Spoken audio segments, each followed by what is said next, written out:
नमस्कार मित्रांनो, मी अमोल ठाकरे. नवीन व्हिडिओमध्ये आपले स्वागत आहे.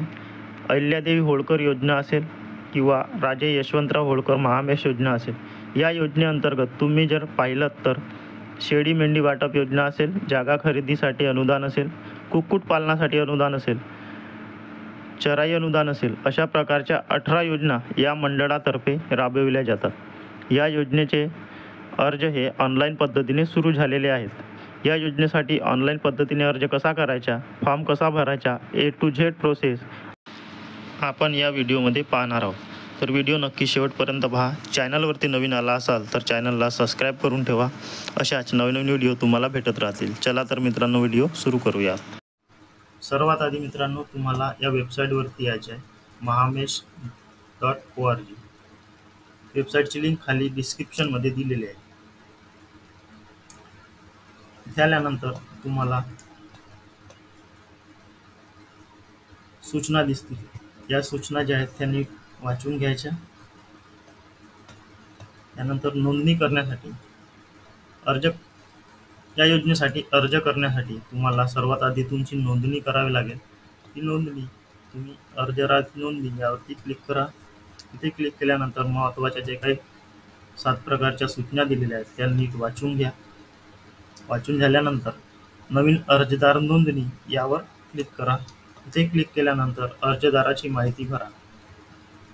हे ऑप्शन ओपन होईल. इथे ट्रेडमार्क असलेली सर्व माहिती तुम्हाला भरायची आहे. जर वैयक्तिक माहिती भरत असाल तर वैयक्तिकवर क्लिक करा. बचत गट, कोणी बचत गटाची महिला सदस्य वगैरे भरत असेल तर बचत गटावर क्लिक करा. FPO असेल तर त्याच्यावर क्लिक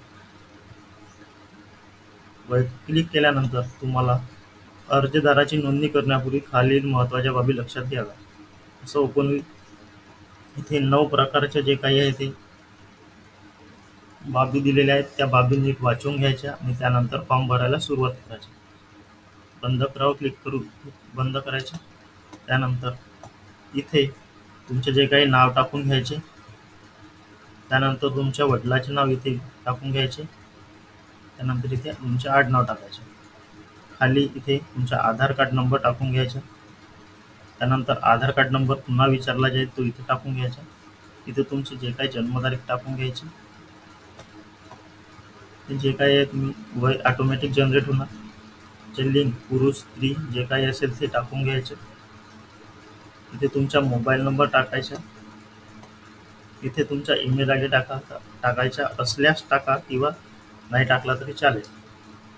दिव्यांग असाल, दिव्यांग प्रवर्गातून अर्ज करावायचे आहे का, जर तुम्ही दिव्यांग असाल तर होय करा, नसल्यास नाही करा.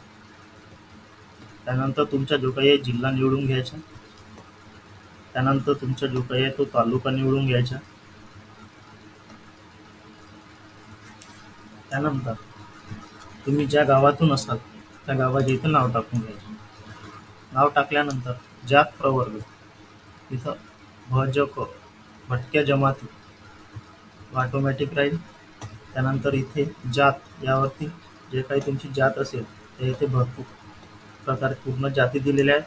त्यावर इथे क्लिक करायचं आणि जात निवडून घ्यायचे. त्यानंतर जात प्रमाणपत्र, तुमच्याकडे जात प्रमाणपत्र आहे का, असल्यास होय करा.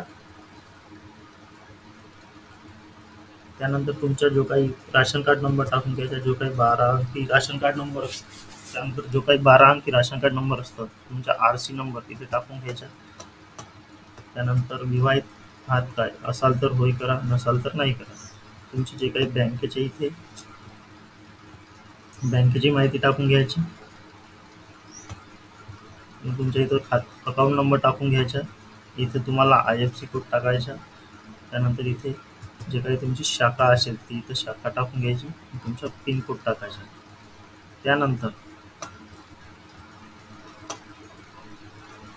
खाली तुम्हाला अर्जदाराची कुटुंबिक माहिती भरा हे पर्याय दिसेल. यावरती तुम्हाला तुमच्या कुटुंबाचे जे काही कुटुंबात सदस्य असतील त्यांची माहिती भरायची आहे.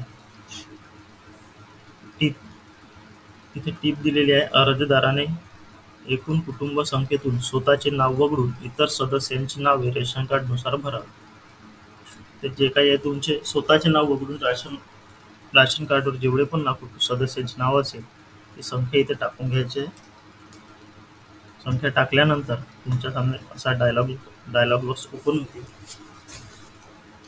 इथे तुम्हाला तुमचा आधार नंबर, सदस्याचे नाव, पुरुष आहे की स्त्री आहे, त्यांचे वय सगळं टाकून घ्यायचं. इथे तुम्ही 4 टाकाल 4 ओपन होईल, 2 टाकाल 2 ओपन होईल. जे काही तुमच्या कुटुंबात सदस्य असतील तिथे नंबर टाकून त्यांचे आधार कार्ड नंबर वगैरे, नाव, आधार कार्ड नंबर, स्त्री पुरुष आणि वय टाकून सेव्ह करायचे. त्यानंतर तुम्हाला नियमावटी या बटनावरती क्लिक करून सबमिट या ऑप्शनवरती क्लिक करायचे. सबमिट केल्यानंतर तुमच्या समोर तुम्ही जो फॉर्म भरला तो ओपन होईल. तुम्ही चेक करून घ्यायचा. काही बदल असेल तर बदल या टॅबवरती क्लिक करून बदल करून घ्यायचा. काही बदल नसेल तर सबमिट केल्यानंतर तुमची माहिती जी आहे ती साठवल्या जाईल. त्यानंतर तुमच्या सामने योजनेला अर्ज करण्यापूर्वी खालील महत्त्वाच्या बाबी लक्षात घ्या. पेज ओपन होईल. याच्यावरती ही जी माहिती आहे सगळी वाचून घ्यावी. बंद करू. त्यानंतर तुमच्या सामने योजना निवड, ज्या काही 18 प्रकारच्या योजना आहेत त्या ओपन होतील. त्यापैकी तुम्हाला ज्या योजनेचा लाभ घ्यायचा असेल, सबमिट केल्यानंतर तुमच्या समोर योजना निवड हे ओपन होईल. तुम्हाला यापैकी या 18 योजनेपैकी ज्या योजनेचा लाभ घ्यायचा असेल त्या योजनेवरती क्लिक करून जे टॅब दिले आहे याच्यावरती क्लिक करून त्या योजनेचा लाभ घेता येईल. तर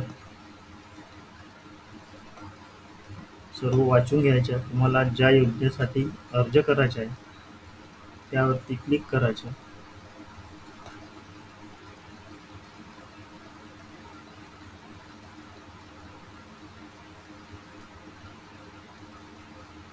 जे काही आहे याच्यावरती क्लिक केल्यानंतर तुम्हाला